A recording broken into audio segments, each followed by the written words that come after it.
If you're planning on taking the Occupational English test for the first time, or simply wondering if this is the right test for you, then you've come to the right place.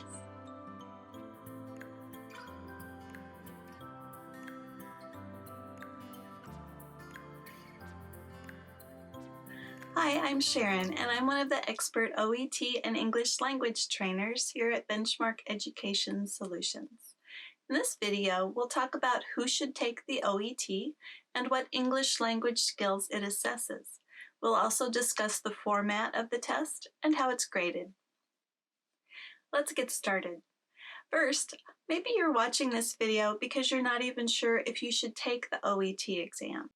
The OET, which stands for Occupational English Test, was created to assess the English language ability of medical professionals. It can be used by people in many different medical professions: doctors, nurses, physiotherapists, pharmacists, dentists, and many others. Maybe you're wondering if IELTS would be a better test to take. The OET is similar in format to the IELTS, but let's talk about why OET is a better choice for medical professionals. First, since the OET was created specifically for medical professionals, it contains texts, dialogues, and situations specific to what you do every day in your medical practice. It can also help you understand more of what to expect in an English-speaking medical workplace. And it uses vocabulary and medical terminology that you're probably already familiar with. In contrast, the topics in IELTS cover a wider range of content and include general academic vocabulary that you may not be as familiar with. So while both OET and IELTS are challenging, if you're a medical professional, OET is the test you should take. The OET is accepted in many countries such as Australia, Canada, and the UK. In 2020, it began to be accepted in some parts of the United States. So check to see if your desired location accepts OET, and chances are good that it will. Now that we know who should take the OET, let's talk about what skills it assesses. The test will be taken in one day and will last about 3 hours. The OET covers all 4 language skills. Listening, reading, and writing are done with paper and pencil. Then you will do the speaking test in the form of a role play with a real person. To score well in each of these skills, you'll need solid background in English grammar, vocabulary, and pronunciation. Now let's talk some more about each of these sections. The first part of your exam will be the listening section. This takes approximately 45 minutes and contains 42 questions.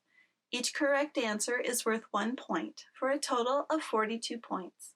If you can answer 30 of the 42 questions correctly, you'll receive a mark of 350, or grade B, which is the minimum mark you need to pass for most occupations. The listening section contains 3 parts, A, B, and C. In each part, you listen to audio recordings, also called extracts, and answer 1 or more questions for each extract. These extracts are not specific to your profession, but they'll contain general medical information. Make sure you read the instructions for each section. You'll write your answers on the question sheet, and it's a good idea to use a pencil. Also, many testing centers play the audio on speakers, while some use headphones. It would be a good idea to check with your center in advance and find out which one they use, so you can practice accordingly. This will help you perform better on test day. You can also practice with exam-grade OET listening practice tests on our website at edubenchmark.com. You'll find links to these in the description below. Now let's look a little more closely at each of the parts of the listening section. Listening Part A tests your ability to listen for specific information. It takes 15 minutes of the total time allowed for the listening section. You'll hear a conversation between a medical professional and a patient. On your paper, you will see a set of case notes with 12 empty blanks. You'll need to listen carefully and fill in the blanks with information from the conversation. You'll hear 2 different extracts with 12 questions each for a total of 24 questions. This is a sample of what your answer sheet will look like for reading Part A. Here you'll see general information about the test, specific instructions for Part A, and a description of what you will hear in the first extract. Next, here are the questions you'll answer while you listen to the extract. You'll write your answer in the space provided with a pencil. Now let's take a look at listening Part B. The purpose of this section is to check your ability to identify details in a short extract or to summarize its purpose. You may also be asked to identify the speaker's opinion. You'll listen to a short extract. The extracts could be a conversation between two medical professionals, a medical professional and a patient, or it might be one person speaking. Then you'll have one multiple choice question with 3 possible answers. You'll have 6 of these questions on test day, and they're worth 1 point each, for a total of 6 points. Here's a sample of the answer sheet for one question in Part B. You'll mark the circle with your number 2B pencil next to the answer you choose. That's really all there is to listening Part B. And listening Part C is similar, only the extracts are longer. Part C tests your ability to follow a presentation and understand what is being said. Before this longer extract is played, you'll have a chance to look through 6 multiple choice questions about it. Each question is worth 1 point. You'll have 2 of these longer extracts to listen to on test day with 6 questions each. That makes a total of 12 possible points you can achieve in listening Part C. Let's look at a sample answer sheet from listening Part C. You'll get time to look over the 6 questions first, then you'll listen to the extract. Remember to mark your answers as you listen, filling in the circle next to your answer with your number 2B pencil. One thing you might be wondering about is spelling. English, as you know, can be notoriously difficult to spell for learners and for native speakers alike.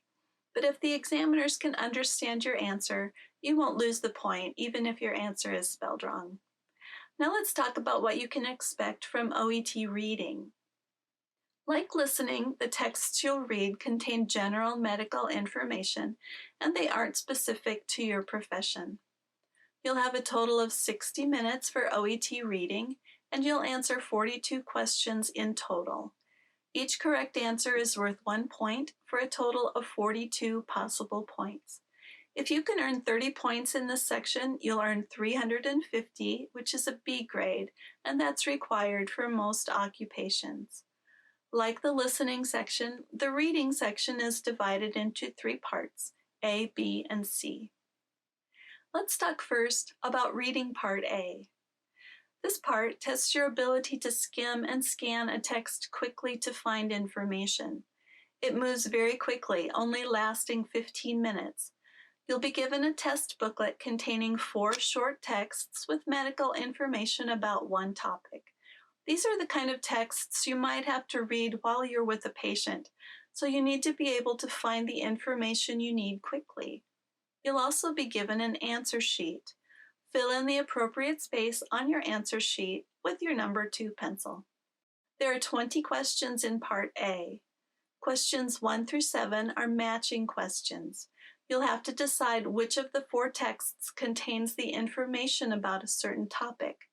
Questions 8 through 14 require a word or short phrase taken directly from the text.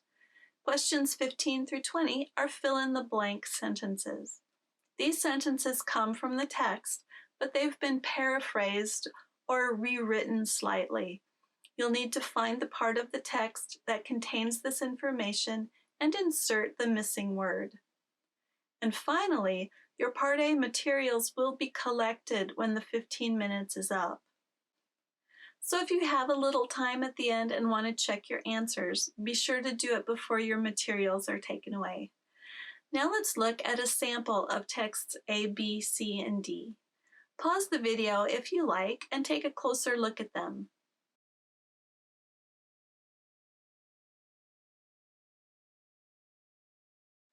Now here's a sample answer sheet where you'll write your answers in the appropriate spaces using your pencil. The short time allowed for reading Part A is what many candidates find the most challenging. However, you're not being tested on your ability to understand all the information. This is a test of your ability to skim and scan for information, so don't take time to read the text thoroughly. And also, unlike listening Part A, spelling in reading Part A is very important.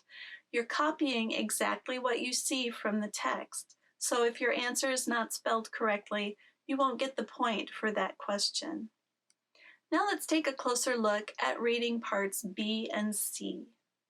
These two parts are timed together, and you'll have 45 minutes to complete 22 multiple choice questions. Each question has 3 possible answers, so mark the circle next to your answer with your pencil. Part B has questions 1 through 6. At the top of your paper, you'll see the question. Under the question, there'll be a short text on a general medical topic that contains the answer. There are 6 of these questions, and they're worth 1 point each. These will be texts that you can expect to see on a normal day at work. It could be an excerpt from a manual or maybe a referral letter, and it's hard to know what kind of question you'll be asked. It could be asking for specific information, or they might want to know what the main idea of the text was. Here's a sample of the way these questions appear in your test booklet. This is a sample of what you might have for your answer sheet, where you'll mark your answers for parts B and C. Let's move on to reading part C. Reading part C tests your ability to understand a longer text, comprehend the writer's purpose, and identify his or her opinions. Remember that together, parts B and C will take 45 minutes. It's up to you to use your time wisely. Together, these sections have 22 questions, and part C contains questions 7 through 22. In part C, you'll have a longer academic-type text to read, and 8 multiple-choice questions to answer about each text.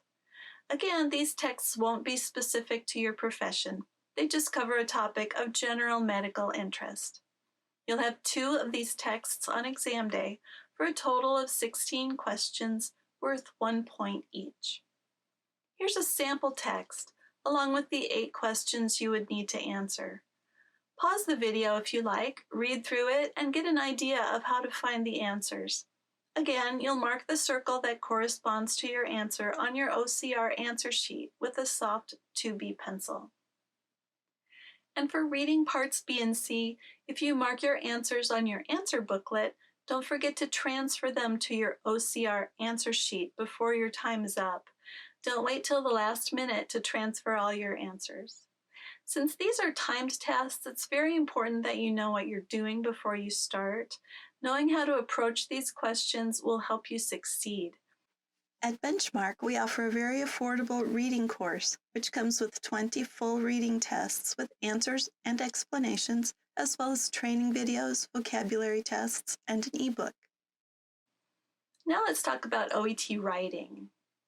Writing is considered to be the most challenging section in OET, but if you take time to practice before the test, you can do well. You'll be asked to write a formal letter based on case notes provided to you. This section of the test is based on your occupation. For example, if you're a doctor, you'll get medical case notes. If you're a nurse, you'll get nursing case notes. And the letter you're asked to write will also be specific to your profession, and it might be the kind of letter you could be expected to write in a typical day at work. The total time allowed is 45 minutes. You get 5 minutes to read through the notes and 40 minutes to write. Your letter should be written in a formal business style with an opening, a body, and a closing. The body of the letter should contain approximately 180 to 200 words, though this is just a guideline. Let's talk now about how your letter will be scored. Since this is not a simple question that's correct or incorrect, your letter will be graded by at least 2 different assessors who are looking for specific things in your letter. The score you need for registration will depend upon the requirements of your specific registration body, but in general, a doctor would need a score of 350, which is a B grade, to pass, whereas nurses could use a B grade or a C+ grade, which is 300 points. It's always a good idea to check with your registration body before you take the OET and find out what score is required.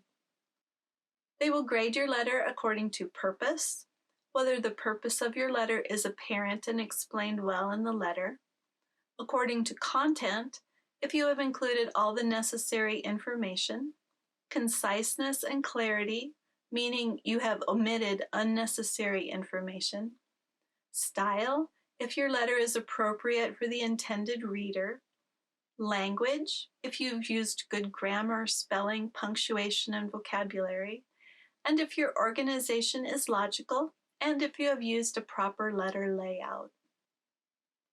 And spelling is important in the writing section. The assessors will note any spelling mistakes you make. Your letter will be based entirely on the case notes you're given at the beginning of the section.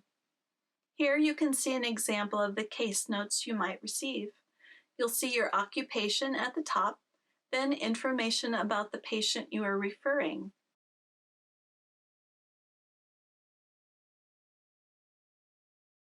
At the bottom is your writing task. Your job is to select the relevant information from the notes, put it into a logical order, and write complete sentences in a formal, professional format. Why not give it a try? Use these case notes to write a referral letter. You'll want to pause the video while you do this because, spoiler alert, there's a finished letter coming next. Here's a letter that was written from these case notes. Of course, yours will be different, but it should be similar to this. We go over OET letter writing much more in depth in our other videos, so check them out. The links are below. My best advice about this writing task is to practice, practice, practice. Why not send us the letter you just wrote and have one of our expert OET trainers check your writing and give you personalized feedback on how you can improve your letter? Here at Benchmark Education Solutions, we understand exactly how OET writing is scored, so we can help you in very specific ways to make your writing better. Check out the link to our OET Writing Correction Service in the description below. Now let's talk a little about OET speaking. The last part of your test will be the speaking section. You'll meet with a real person to do 2 5-minute role plays. But don't worry too much. These people are not your examiners. They're more or less actors, and OET calls them interlocutors. They'll play the part of your patient during your conversation.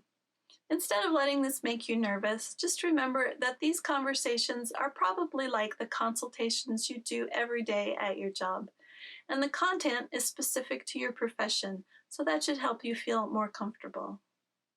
Before each role play, the interlocutor will give you a role play card with background information that looks similar to this. This is a role play card for a nurse. It gives you tasks in the form of bullet points that you need to address during your conversation. Part of your score will depend on how well you address each of these concerns. You'll be given 3 minutes to absorb the information on the card, then you'll have 5 minutes for your conversation.